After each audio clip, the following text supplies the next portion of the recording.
Hey, so over the past year, you have grown pretty massively, right? So, and in a lot of areas, in almost every area of your business, even in your family life, you've grown. Wow, I didn't even think about that. So you have, this has been a stellar year for you in so many different ways. And so let's start by like, what do you attribute a lot of that growth to? Uh, And it, I know the it's, list is probably going to be long, but yeah, just, we'll start, we'll chop it down. there's a long list of things, but one of the major ones is focusing on core competency, which is traffic and conversion. That's where I shine. I mean, I can do a lot of things. I can do a lot of things bad. I can do a lot of things okay. I can do a lot of things good, but where I really shine is traffic and conversion. Just writing that traffic that converts the copy that converts the cold traffic, and then just sending massive amounts of cold traffic to it.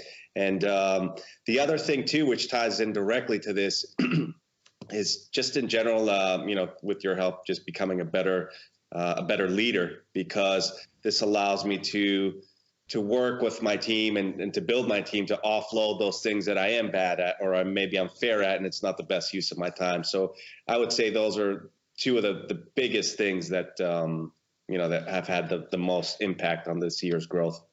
Yeah, and I'll you'll follow that up by saying, and you're not going to agree with this.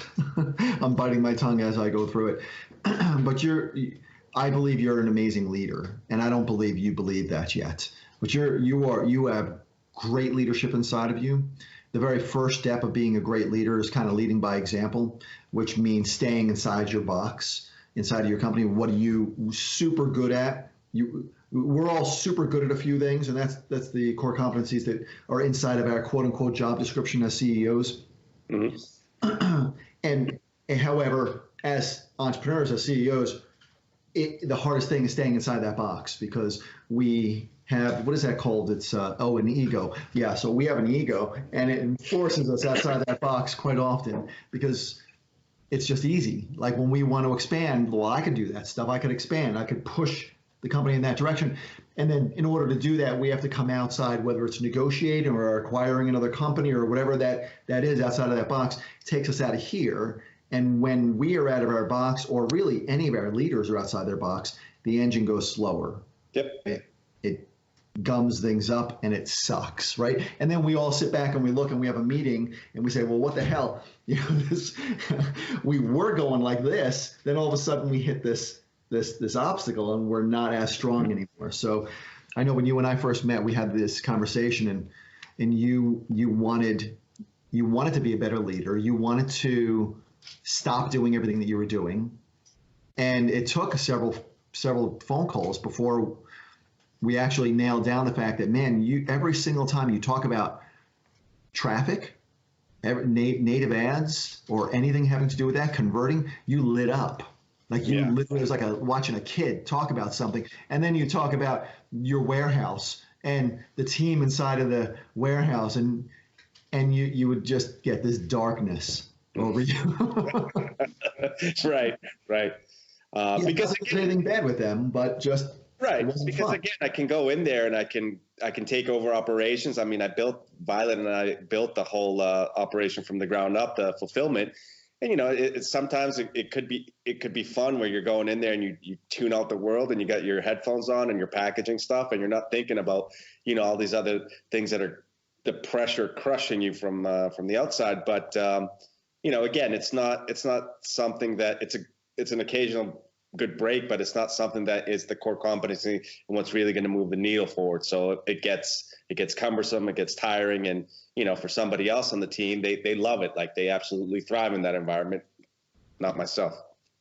Yeah. So what do you think is that process to try to figure out what is your core competency, and then how do we keep ourselves focused on just doing that? And I'll tell you, I'll let me write it down so I don't interrupt you. I'm sorry. Go ahead. So the process, I think it is exactly that, a process, because it's taken me many years, and I still think I haven't nailed it yet, like what I should be doing. I'm learning more and more every day, but it's the process of becoming self-aware enough to understand that, there's a reason why I'm good at this, and it's because I love doing it. And like you said like a minute ago when, we were having our calls, that you see that I shine, and I see that in other people. I just had a conversation with our customer support manager. We're talking about a different role for her, and I see her shining when she's talking about operations stuff. So I immediately know that, okay, that's a trajectory that she needs to start going in. But I guess, for myself, like it's hard to be self-aware, but that's what it takes, like to understand that, hey, this is what I love doing, and this is what I want to do. And it's taken a while, but it's been a process of trial and error, just trying different things, trying to be things that as a company that we're not supposed to be, and going from that trajectory of up and to down, and then understanding, well, wait a minute, we're a marketing company, we shouldn't be trying to be a tech company, or all those different things. And again, like, I guess that you nailed the on the head, that it's a process. It is a process. Yeah. So I talk a lot about, inside of my companies, hey, everything about scaling is about a few things, right? It's about increasing our reach. It's about increasing our margin. Reach meaning we're reaching a lot more people with our message, right? So we're getting a lot more exposure. We're increasing our margin, or we're increasing our lifetime value of our customers, or whatever that is, so that once somebody comes in, we're able to give them more and more and more, and then get paid more as well. Increasing our relationships, huge, right? But then I got to add one more thing to that, right? No, those were the three main things. The fourth pillar, I guess, is really just being self-aware, like what you're saying.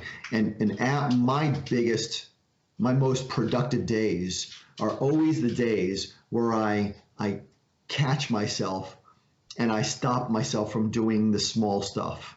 A long time ago it was, hey, I want to look good in the office, so let me iron my shirt. That takes whatever. I mean, I wasn't really good at it, so it might have taken me 20 minutes to iron a shirt. Yeah. And thank God those days are a little bit past me. But there's a lot of things, if you watch yourself throughout the course of the day and actually almost make believe there's a camera on you, should I be doing this? Is this what the next level up, the person in that spot would be doing? Would they be doing this? Would they be gassing up their own car? Would they be this? Would they be that? Would they be the other thing? When you slow all those things down, or take as many of them out of your day as possible, the amount of additional time and mental bandwidth you have when you get into the office is crazy. Right? Oh yeah, the compounding effect it's insane. Exactly like you said, it's crazy. It's because you're doing your most high value activity over and over and over again, versus, because I think as entrepreneurs that we can do so much that we end up spending. And no matter what level we're at, I think it still happens. Like no matter how much, no matter how self-aware we become, like we're still going to be doing stuff that we shouldn't be doing. But that point where you start doing it less and less and less it's magic. Yeah, it's literally transformational, but it never ends, right? Yeah. No matter what, it never ends. You have, and because our stages of life never end. So we've got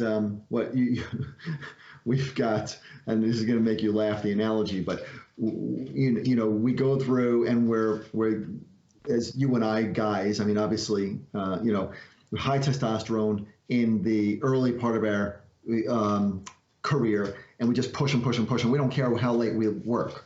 Then we meet somebody and we're like, oh, you know what? I want to spend time with you also. So I want to build this relationship and I want to build this company. And now I got to take a little bit away from here. But then you get better, right? You get better at balancing that. And then there's a child, and then there's another child, and then there's all vacations, and there's all these other things, which I'm saying you're going to laugh at because you just had a baby.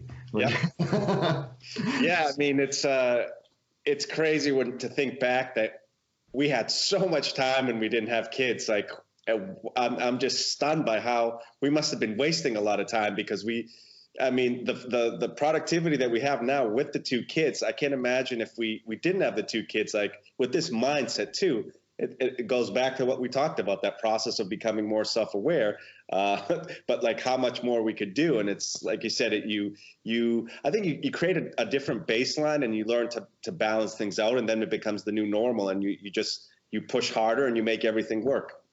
Yeah. When I just recently, you know what? I know you, and I could also, give 1,000, examples of times that that's happened in our lives. I'll give just one because it just happened earlier this year when I was, busting my ass hard, working hard, which I believe in. Like I believe that there should be a block of your time every single day that you're working and you are mono-focused on work. And then after that, in my life, my block of time, I go with my kids, right? So it's work my ass off hard, get a lot of things done, far more than I believe most people do. And then I play with my kids and hang out with them, and I want to enjoy that time.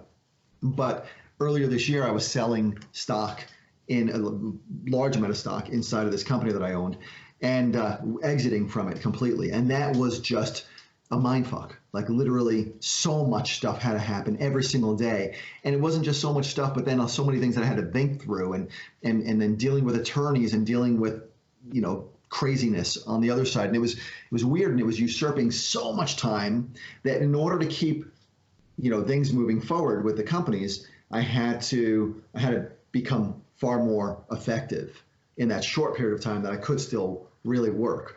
And then once that was done, it was like a breath of fresh air. I was like, and now I had all this free time because I was more productive. So I think what a great moral to the story of what you're saying is that we really should. These distractions are not bad. They force us to become far more effective in our time. And then all of a sudden, we just have to learn how to keep that effectiveness up after that turmoil of that storm. Right. It's a controlled stress like anything else. You're working your muscles. They're going to become stronger and more effective.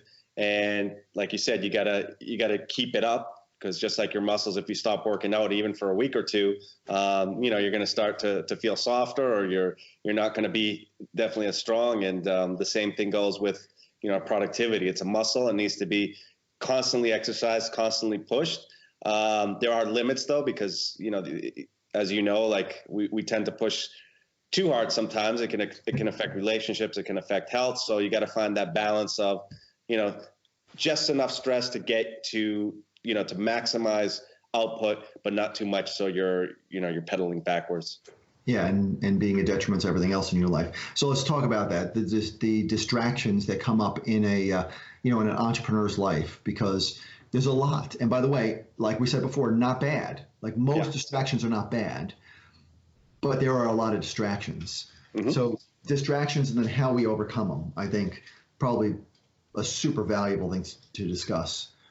So what are some of the key distractions that you've had this year to growth? And by the way, so we could talk about business distractions like team members, like craziness that's happened within team, family, personal, whatever. Yeah, so distractions, they're always there. They're positive distractions and negative distractions, but distractions nonetheless if we're talking about business growth. So on the I'll say somewhat negative side, because there's a good and a bad to everything, I believe. A couple of team members that weren't necessarily they weren't a good fit for the team. So that took me out of my path and my core competency to deal with that, to try and to mold myself and the company's needs to their needs, but not in a constructive way and in a way that, it shouldn't have happened. But like I said, there's a good and a bad to everything, because that's a big lesson learned. So just bringing on, for me at least, the biggest distraction this year was, having the wrong people on the team. And when they were no longer with the company, when they were exited, the growth was just, we rebounded so fast, and hopefully now they're in different positions and they're doing well in whatever endeavors they're doing. But, for us and myself, it just wasn't a good fit. So that was basically the biggest distraction of the year, that I could put on like the negative side. Positive distraction is obviously new family member. I mean, huge blessing. But, as far as business goes, it is a distraction. Like there's no other way around it. You're not sleeping as much. You have a lot more responsibility. But it's what we just discussed. It's really forced myself and my partner to be a lot more productive. I mean, you have less time and you're compressing that time, and you still, the work still needs to get done. So you just do it. Something has to suffer, but like, it's not going to be your kids, and it's not going to be your business. It's sleep, like, unfortunately it is sleep. And then we go towards that health side that we talked about. As long as it's not for very long periods of time and it's not a detriment, I think it's fine. Where we're under stress, and there's a positive outcome from it, and as long as we rein it in accordingly, it's going to be fine. It's going to be positive in the end. Yeah, yeah. I think you hit the nail on the head. I think no matter what we're doing and we're pushing forward, as long as there's some semblance of that focus on health, it keeps us, physically strong enough to do the daily tasks necessary, and mentally, fast enough, right? Because we've got to be quick mentally. Did you ever contact Anthony, by the way? No, I haven't. It's on my to-do list for today. It was just yesterday. Yep. But so Anthony, I should call him his real name, Dr. Capasso, my executive health doc. I think he's been an integral part. I think it's important that you have a team of people, right? We have a team of people inside of our organization. We have a team of people in our family that support us in a different way. We have a team of friends who support us in a slightly different way. We both have teams of people who are peers who support us, and we get the chance to brainstorm with. And in my life, I like to have that team of the health people who are just amazing. And they every once in a while we do a check-in, and they're like, yeah, you know what? I don't know if you realize it, but you may be pushing a little bit hard. I don't know what area of your life it's happening in, but when we do this blood scan on you, or when we do your blood pressure or whatever it is, it's evident. So you just scale back. Here's a few things we need to do to strengthen you inside so that you can keep doing whatever crazy shit you do at the office. Right. Yeah, definitely agree. It's very important in all aspects of your life to have that support system, to surround yourself with, with people that are on the same path as you, and that can help you, get to support you and get to the next level. And for you to also provide support, I think it's a two-way street too. It's very, very, very critical who you surround yourself with. Yeah, I think, what I found a lot is when you're willing to give and help, you get so much more help in return, right? So you and I had this conversation a while back, I think, because you were talking about mastermind, and which by the way, great combination of topics that we're talking about. Could be a distraction, could not be a distraction, right? Even great masterminds, amazing masterminds, if you don't go there prepared, it's a distraction, because all it is a waste of your time, because you're not prepared, so you're not going to get the value that you should get from it. So you're going to come back and you're going to do nothing with that. You might have had a fun time, but that's it. Or too many great masterminds, too much intake, right? You can't implement. So, but a couple of really amazing ones, amazing.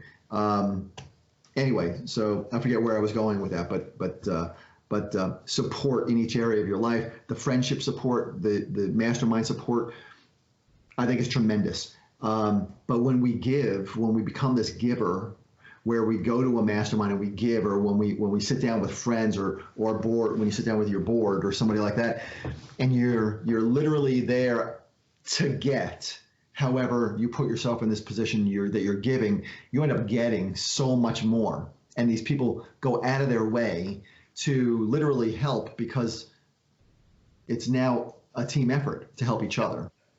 Yeah, absolutely. I agree. And it's all about, having an abundance mindset. We're, especially with masterminds, and I've been fortunate enough to be in really good masterminds where everyone I've been in has been, I've never come across a situation where people don't have an abundance mindset. So, I'll share something that, could potentially invite competition to what I'm doing. But, at the end of the day, it doesn't really matter, because, we're not building our businesses on straw houses where like somebody's going to come in and just take your business. And very important to know that. And then that just allows you to just give, you give your best stuff away, because you're going to get, like you said, so much more in return. And then, there's collective growth, and you all rise. Yeah, I was just speaking about this not long ago, where somebody asked me about the different mindsets of businesses, and I just said, you know what? I don't think there is this small business mindset that they were talking about at this event. I don't think there's this mindset where well, I have this, I have a small business, so I think this way. It is a personal mindset that you have, and that either you start small and you expand, or you just keep expanding, right? Because you have that right mindset. You call it the abundance mindset. There's so many different things that we could call it. It is just putting yourself in the state of, how can I bring value? And when value can be brought, I give value. That doesn't mean that I'm interrupting people in order to constantly talk, because there are also people like that who just constantly believe they can bring more value than the other person talking. Because when you stop somebody else from bringing value, that kind of gums up the works also, right? So it's having that mindset where we're just all growing, and it works tremendously. Yeah, absolutely. So okay, so hey, what do you think outside of staying inside of your core competency has been like one of the biggest movers of the needle over the last year? Because you've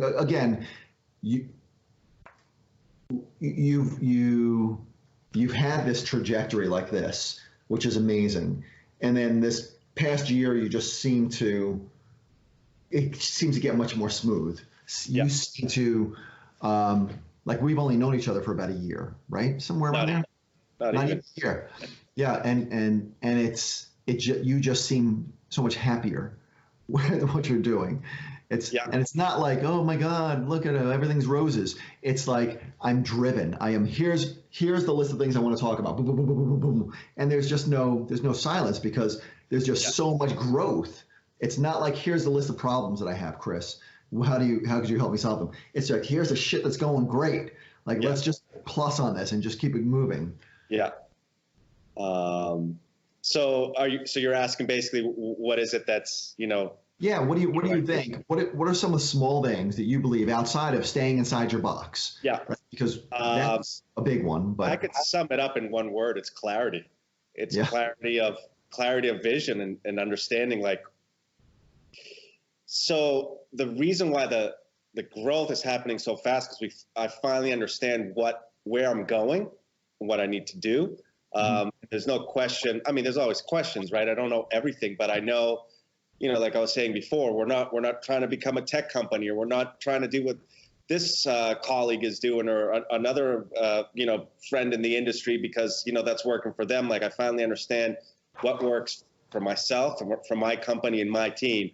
And, I'm just very excited, because that's only going to get better and better now that I realize, like, hey, I think that it goes back again to self-awareness, like understanding like what worked for me is not going to work for somebody else, and vice versa. Having that clarity and understanding, okay, this is where I want to go, and this is how I need to get there. And then it's just as simple as putting one foot in front of the other. Yeah. So one of the things that you've done, which I agree with everything that you just said, and it's amazing. One of the things that you've done is you focused a lot on relationships with your customers, with your database. You focused a lot more on communicating with them, right? And and which is amazing, because we have so many companies that will sit back and say, okay, well, most of our job is acquiring new customers, right? They call it acquiring new customers. That's amazing, right? That's part one. Part number two is going to be, well, how do we overservice these people? And then how do we increase the lifetime value of them with us? And how do we create this bond that makes them want to keep opening up our emails, or opening up our texts, or opening up our direct mail pieces, or listening to us on the radio, or whatever the heck it is, whatever our communication device is? How do we get them to keep doing that? And when we learn that there's two parts to that, there is the framing of our message, right? That's got to be framed so that there's a benefit to them. And there's the frequency. And if we don't get that right, then just one of those does not ever work. Right. Right. We could send a postcard to you 5 times a day, every single day for the next month, it's never going to work, right? The frequency was right, but the message wasn't. We could send you a message that really touches your heart and makes you want to be part of, our customer base. But if we only do it once, chances of you converting enough people is going to be non-existent. So you got to get that frequency and the message right. And you've done that. Like, how have you done that? Why don't you get into that, because that's been explosive for you also. Oh yeah, it's been huge in terms of profit margin, like tremendous. So, you always hear that the money's in the list, or like all the profit is made on the back end, and I've always known that on an intellectual level. Now I know it on a visceral level, and it's a night and day difference. So how have I done it? I started communicating more frequently, and just to backtrack a little bit. So, I'm very good at customer acquisition and cold traffic, and never a shortage of it's never been like, I've never had a problem getting customers, which has been a double-edged sword, because I got into that mode of what you were talking about. We're in the customer acquisition business, we're making money on the front end and kind of forget about the other stuff, leaving the real money on the table. But once I started like really taking the back end seriously, it's been transformational. It's only going to get better. So one of the things is putting my preconceived notions aside, for example, of how many times people want to hear from me or want to get offers from me. I think that has to be one of the biggest things. It's just what I think that people want to, how many times people want to hear from me, and what the reality is and what the data shows are two very, very different things. And, and I'm sure a lot of people can relate to this, I was more hesitant to make more offers, or, to offer, discounts on our products or more frequently and things of that sort, because, they might have bought recently, and I think, well, why would they want to buy more of the same, in such a short time span? But that has not been the case. If anything, we're not pushing hard enough. Yeah. And that's the theme almost every single time we move that up in one of our companies as well. So let's give an example, because one of the products that you have is a supplement, mm-hmm. right? One of the offers that you have is buy a bottle, buy 3 bottles, buy 6 bottles, right? Yep. And then after somebody buys 6 bottles, your thought process a while ago, or even a 3-bottle pack, your thought process a while ago was, well, yeah, but so they bought it, so let's not communicate with them for another 3 months, because we don't want to, yeah. push them away, and we don't want, they're not going to buy from us anyway, right? They've already got their supply of three months. Challenge with that is that as soon as we stop communicating with our customers or our prospects, we lose that powerful real estate in the front of their mind. Yep. That we have to own. Like, we have to own that real estate for whatever that product or that service is that we're offering. And when we lose that, they will find it someplace else, right? And also the amount that people consume is completely different. And the love that they have for your brand, because they know that it's a working product, the fact that they give bottles to other people is just amazing as well. So, right. Have you found that people who buy packages still buy a lot? They buy most. It's interesting, because we get a lot more repeat business from the 3-bottle and 6-bottle buyers than the 1-bottle buyers. Whereas before, we'd be focusing a lot. Exactly, we'd leave the 3 and 6s aside. Well, they bought. Let's talk to them in 2 months or 6 months or 5 months, and let's focus on these people that only bought 1. And it's the exact opposite. The people who buy in larger quantities, they buy even more. And the 1-bottle buyers, we're still doing a lot better with them by contacting them more frequently. But they're more apt to get on a subscription and you get 1 bottle at a time, albeit at a discounted rate. But at the end of the day, our best buyers are the ones who already paid a lot more money up front to begin with. Yeah, well, buyer's a buyer. Yeah, so it's counterintuitive, right? You just bought the 6-month supply, and here 2 months later, you're buying another 6-month supply. Like you said, you might want to share it. You might want to double up on the dosing. You might. Or their husband or their wife who's going to join them on the program, or whatever the case is, right? There's so many different reasons that most companies, when you look at it on paper, it doesn't work. When you look at it as a customer to customer, right? So, which one of the things that I am so some focused on is creating an avatar for every single one of our products or programs or services. Because when you have that very detailed avatar, I mean, we create avatars that are, I don't know, did I ever show you one of ours? I think I did a long time ago, right? You might have, I don't recall. So ours are so detailed, we give the person a name. Like, here's the name, here's the age. Probably they have 2 kids because, and this is from surveys, and it's from every piece of data that we could gather from everything that we've got. And then we, everything is framed around that avatar, right? Yeah. And it makes it so that it's easier for us to create offers for them. And what we find, like I was saying before, is somebody who is a buyer, when you over deliver to them, becomes their buyer. Like, they want to buy more from you, as long as you are consistently giving them good stuff and you're over delivering, because they're spreading that message. Yep. Agreed. So that was another big lesson learned this year, and it's going to have a big compounding effect from now on moving forward. Yeah, absolutely. Hey, let's talk about time management for a second. Okay. So you've got, I don't know that you think of it like you've got a lot of shit going on, but when you and I talk, you've got a lot of stuff going on, yep. Right? You have a lot of focuses outside of the core competencies that you have that you really spend the majority of your time on. You also run the company. You also have, your warehouse with your whole team out there doing stuff. Violet, who's your significant other, but also your, a strong piece of this company. She helps out with a lot of things also.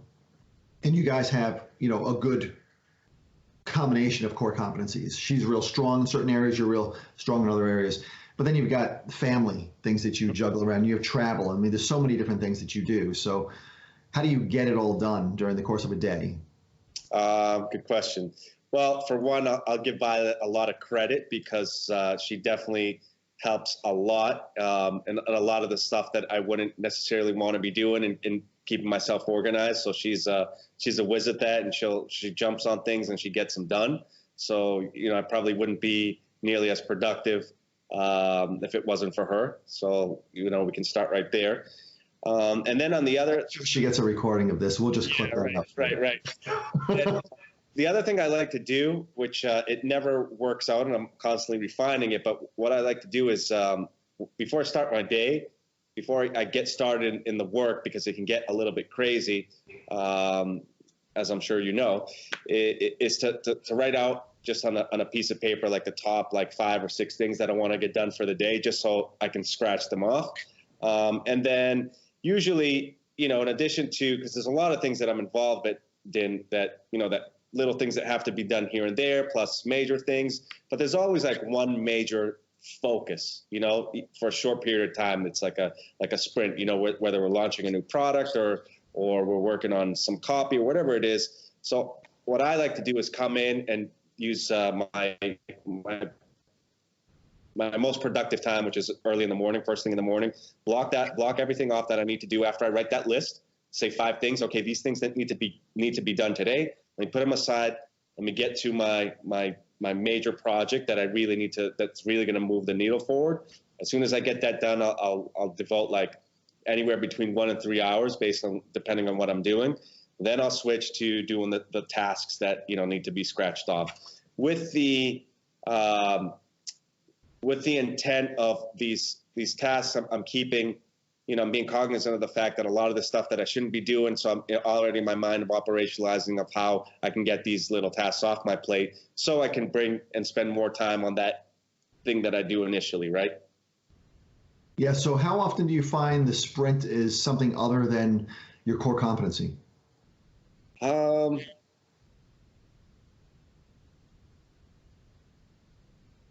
I'd like to say, it's getting less, but it's still pretty often. Like if we can say that 100% of the time I'm working, it would be optimal to work on my core competency 100% of the time. I'd say that I'm still only about 50% there. Yeah. So, I mean, because I'm just still involved in out of that org chart, my name is just in way too many of those boxes that we still need to fill up. But right. like I said, again, it's, it's just a matter of doing it. because I have clarity of what needs to happen and who needs to go in what box. It's just a matter of getting there. So I can see the light at the end of the tunnel as far as that's concerned. Yeah, that's great to be able to see the light at the end of the tunnel. How long have you been planning out your day before you start your day? Oh, good question.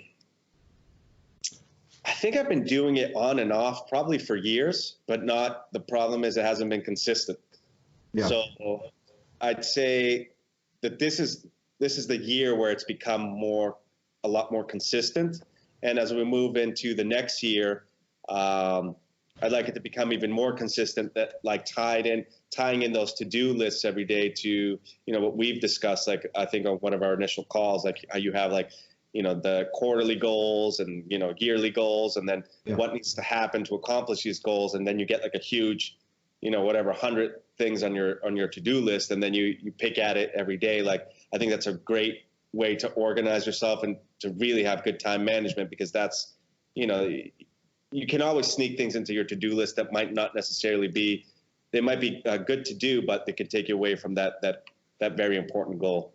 Right. And then you end up doing a lot by the end of the year. You've done so much, but those things weren't on the right path. So you didn't reach the exact goals that you really wanted to. And most of the time, you end up working so much more on these other paths than if you just stayed focused. Right.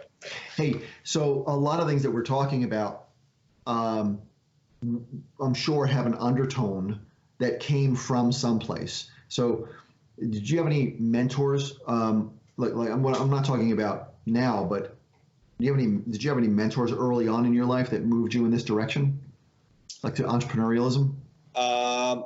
No, I didn't have early on. No, I just gravitated towards it.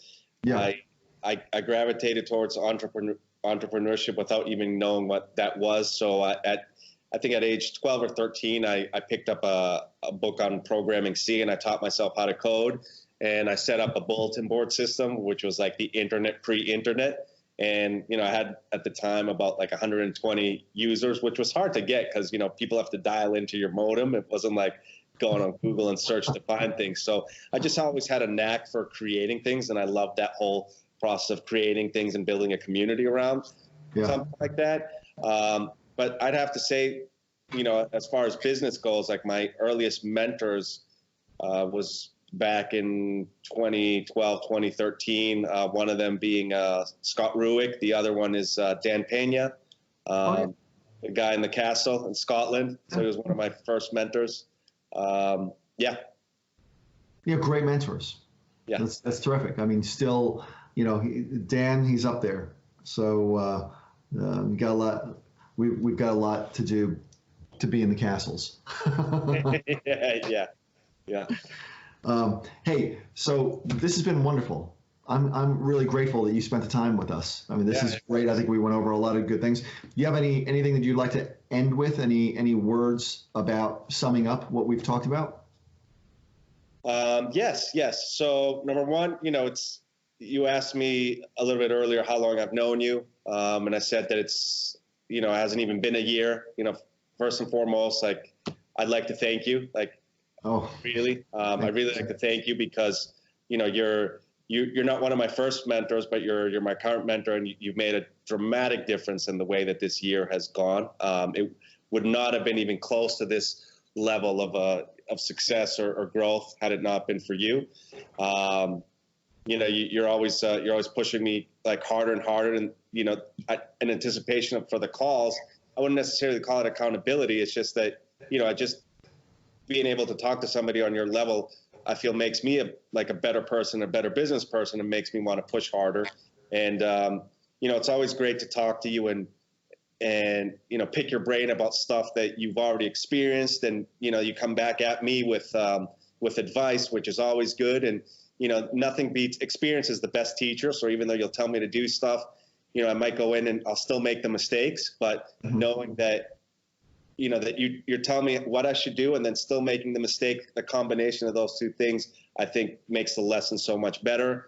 I think first and foremost, like I said, I want to give thanks. This has been great, and I look forward to a continued relationship, continued growth, and I think that about sums it up. Hey, I have never had an interview end better than that. I wasn't fishing for that. I was, but I loved it. Thank you so much. And yeah, I meant pleasure. every word. I mean, it's not just for the interview. I would have told you it regardless. I mean, it's the truth. It's Thank the you. truth. So It is. I think one of my, and I'll end it after this, but one of my favorite parts of my business week is always sitting down with Club 28 members like you, because when especially companies like yours and companies that are run by people like you, because we have a conversation, and it's not a, hey Chris, what do I do?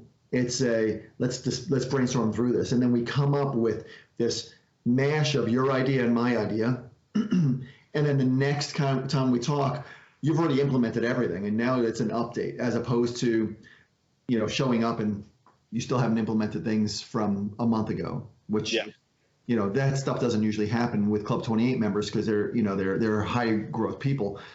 But definitely it's a super pleasure whenever you and I get on the phone. You, I, and Violet also, because this is such a great triad when we all get on the phone. I agree. We have good synergy, and exactly, it's the collective brain, and it's made a tremendous difference, and it's only getting better, because the more you understand our thought processes and our blind spots, because that's that's the biggest thing. And for anybody listening to it, and I keep going back to it, not to sound like cliche or buzzwords, but self-awareness, clarity, blind spots, huge.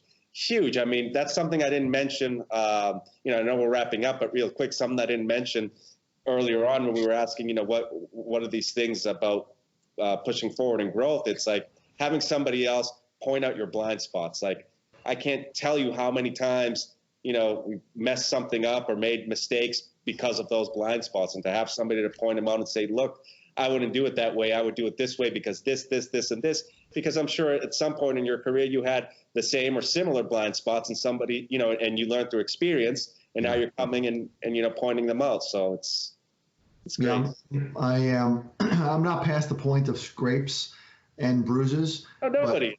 But there's, some of the blood has dried. Yeah. Got some good, some decent experience at this point.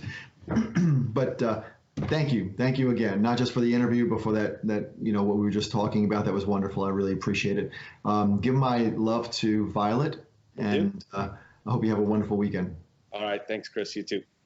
No matter what stage of growth you're at, we all need an unbiased review of what's working and also what might not be working anymore in our business. Because the greatest cause of stagnation in any company, the reason most companies hit plateaus in their growth, is because they fail to see the roadblocks that stop momentum in its tracks.